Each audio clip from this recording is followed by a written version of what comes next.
I have a case that has success and failure all wrapped up into this one instance. So I had a 75-year-old female that had multiple left leg angiograms for claudication.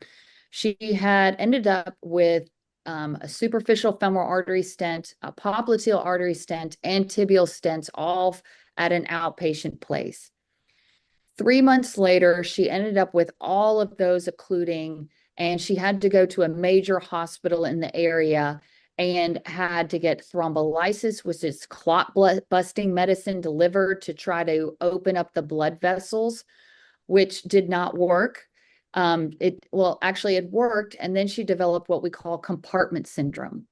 Compartment syndrome is where the legs and the lower calf, the muscles swell so much against this outer layer on the muscles that it actually causes the muscles and the nerves to die. She ended up with foot drop, where her foot is completely in this drop position.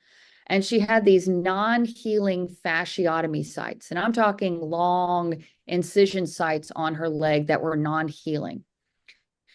The doctor that had seen her at the major hospital center told her that she just needed an amputation. And she refused. And she was discharged, and she had been undergoing wound care for approximately 7 months, trying to get this wound to heal. She was then sent to me as a second opinion. And when I saw her and I performed imaging evaluation and looked at everything, and I looked at all the images from the hospital, I initially told her, I really think you need an amputation. Your foot is not salvageable, in the sense that you have this foot drop and you are going to be in significant pain. You are probably not going to walk appropriately again. However, with an amputation, you could be up and walking within 3 months. And talked with her and extensively with her husband and her, and she agreed. And then 2 days before the amputation procedure, I got called by the wound care.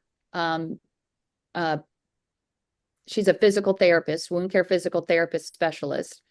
And she just said, just please try to do an angiogram on her. And I said, I really think that this is futile. She's like, please just try. And I said, okay, I will try. And we tried and we worked, and we were able to restore blood flow to her leg. We were able to open up all of those stents, and she has healed those fasciotomy wounds. She still has permanent foot drop, but she is motivated and she wants to go through physical therapy, because the thing that she wants to do is she wants to be able to stand in the kitchen and cook with her husband. She doesn't want to go run a marathon. She knows that she's probably not going to be walking around shopping with her girlfriends without the assistance of a wheelchair or something like that.